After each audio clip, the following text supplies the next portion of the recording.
It ended yesterday, ladies and gentlemen. SAG-AFTRA has approved the end of the actors' strike. They have come to an agreement with the studios. And if I'm being completely honest, when I look down this list of what they got, it looks like the actors got a lot of what they wanted in this negotiation deal. I want to go through some of these points and just talk a little bit about it because... well, I'm a bit confused because even if they got to this agreement and it was not at all what they wanted, don't they have to frame it as a success? Yes. Anyway. Okay, so let's go through... It seems like they're trying to be obscure about what the reforms are. The ones that I think they're being obscure about is AI, which they say they received historic protections against AI, but there's no specific deals about what that actually entails. That will come out. What does that mean? In future. Most of this Variety article was like, we're so emotionally overwhelmed and we're so grateful and we're crying and hugging each other. It was. They got a minimum pay increase of 7%, which is 2% above what the directors and the actors got. I decided to look at what the numbers were for this. So if you were on like a small budget picture, meaning like $700,000 to $2 million, like a movie that costs that much, that SAG approved, that's a 7% raise on a daily pay minimum of $703. So it's a raise of like $49.21. So they made the daily minimum payment for a small budget picture for a SAG member would be $752.21. If you were on a budget of a movie that's considered high budget, meaning $2 million plus, that's a 7% increase on a daily minimum of $1,082, which comes to like $75.74. So the daily minimum now is $1,157 a day to work as a SAG actor on a production that's over $2 million. None of this is going to mean anything in 6 months to a year because of inflation anyway. Yeah. And they said, we're going to be asking for more when we meet again in 2026. Maybe that'll lead to another strike. And then we'll have more work then. They also got, they secured streaming participation bonus. This is not the same as revenue sharing, which is like the one thing they didn't get. They pushed for revenue sharing with these streaming services. Of the non-existent revenue. So this says, Fran Drescher, the union president, made this her top priority, talking about the $40 million bonus. They sought a 2% of streaming revenue, later cut to 1%. Or about $500 million a year. The studios vowed that would never happen, and it did not. Instead, the union won a, quote, streaming participation bonus that will be worth about $40 million annually, according to Duncan Crabtree Ireland, the union's top negotiator. This is my favorite part about this. I tweeted this yesterday. The guy who got them their deal basically sounds like a butler for a royal family, and the lady who got them their deal basically looks like her last name sounded like an Italian mobster, which was my favorite part of this whole thing. It just comes to above parody at that point. So they get the increase in pension and health contributions from the studios into the fund. They increased bonuses for stars of the most watched series, which that's like the only good reform on this list because Yep. it actually demands a meritocratic result. Exactly.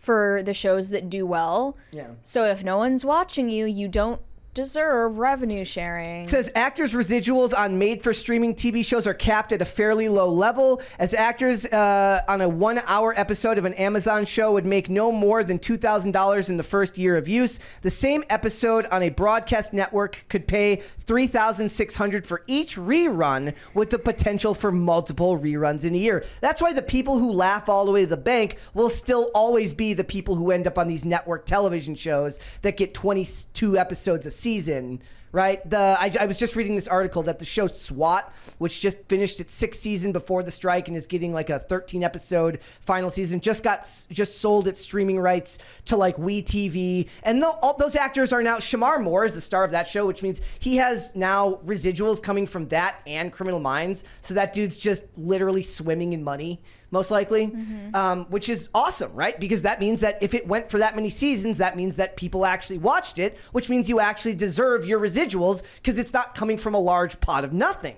The increased bonus for the stars was for the most watched TV shows. No revenue sharing. And I think everybody's happy about that. That was a bridge too far. That was never going to happen. That was never going to happen. The idea that you could ask for that when none of these shows, every time we cover this industry, Mary's like, do we have to talk about this stuff? It's because it's always the same thing, right? It's like studio losing money, studio losing money, movie flops, studio. Now, people will say that's accounting, Hollywood accounting. Sure, maybe. But I think the public sentiment reflects the fact that they're losing, right? Nobody's excited about this stuff anymore. Not the way they used to be. This is not the year 2008. This is not the year Breaking Bad hit its stride or Game of Thrones in the early 2010s. There's just none of that, and there's all this oversaturation. And this deal was worth like $1 billion. And when I really think about it, it's like, what is $1 billion to these studios that seem to throw away hundreds of millions of dollars every year on movies and TV shows that nobody watches? Mm-hmm. It doesn't make any sense. And so, like, what are the AI protections? What's because we were going to cover this thing yesterday. That's probably going to come out in more detail later. I'm mostly just happy that this is over because the actors are going to start doing press again. Yeah. And we'll have more to talk about because of that. None of these actors, there's no... I'm so confused at their reaction to this because it's like, to hold the line with SAG, with your union, you have to praise them unequivocally. They're all like shouting hallelujah from the rooftops.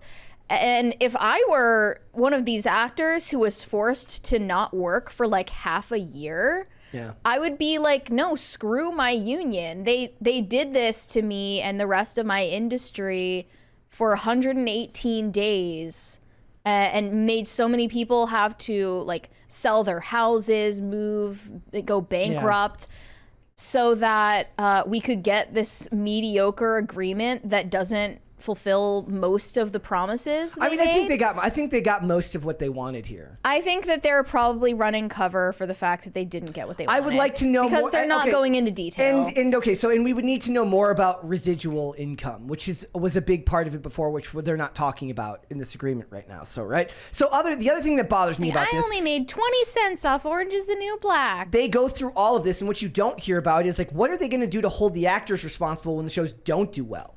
Like, what are they going to do to hold the writers responsible when the shows don't do well? They're going to, well, I mean, I don't know that they're actually going to be able to do anything. They can't. But that's the goal of the to be able to get the benefits when things are good and then to offload the bad things to someone else. I mean, that's fairly natural. Like, people try to do that when they can. If you can go ahead and externalize negative consequences, I mean, they certainly think Bob Iger's salary should be cut when Disney loses money. Yeah. So what about theirs?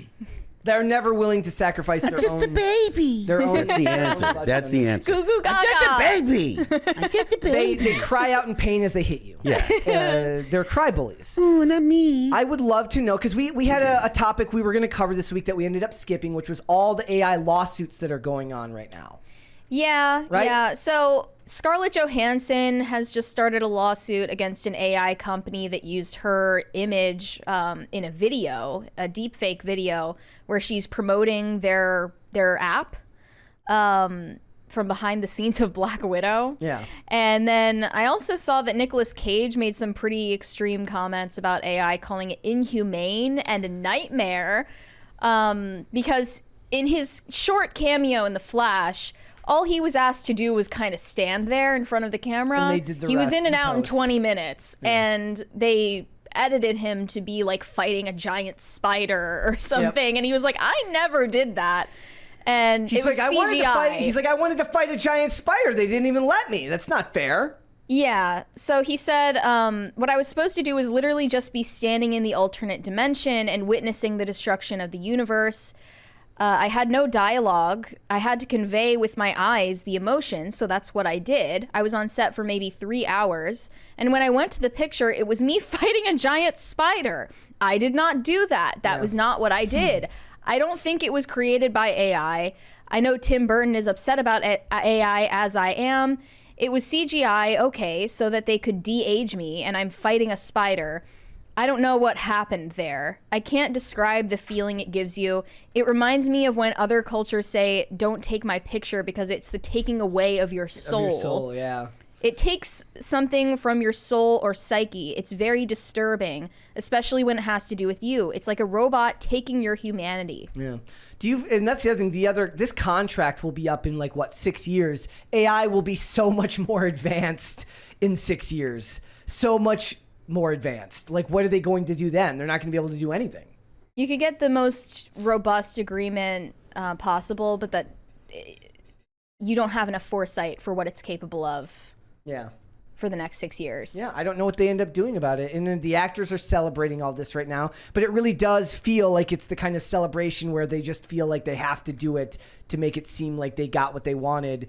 But the contract seems fairly boilerplate to me. They got the moderate increase they did get more than the directors and the writers on their minimum pay increase by about 2%. The writers and the directors got 5. I just can't stand the teacher's pet behavior that the actors are engaging in right now, congratulating the strike captains and thanking their union when their union put them in an impossible position. Yeah, they're thanking them for kicking them down. Yeah, I mean, look, I have negative opinions about unions generally, so 2026, 3 years, not 6 years. Yeah, they're renegotiating then. Again, that's crazy. The technology will still be way farther along in 3 years than it will be even in 6, right? So they'll make plenty of progress in 3 years to make AI an even more formidable problem for them to have to deal with at that time. Mm-hmm. So I don't know. We'll see where this goes. It'll be hilarious for us because either way, we get to start talking about these actors going out and saying stupid stuff again. I am disappointed that Snow White got delayed. All because of this? Yeah. Yeah. Where will this podcast be in 2025 when that comes out? It'll be AI too. I wanted to review it. Oh, that's such a good idea. Maybe at some point, I'll just chair. We'll phase out. You guys won't even notice the difference. You can stay. I'll phase out and I'll I can just talk to a robot? Yes. Okay. Yeah, I think you could do that. You could carry the conversation on your own anyway. So we could just I don't know if I want to. I could just sit behind the scenes and do the post and you can do the heavy lifting, and AI Brett will sit here and annoy everyone. That'd be great. Great. All right. Thanks for watching. Listen to full episodes of Pop Culture Crisis on Spotify. Keep up with us on social media and make sure you subscribe and ring that bell so you never miss the show. Bye, guys.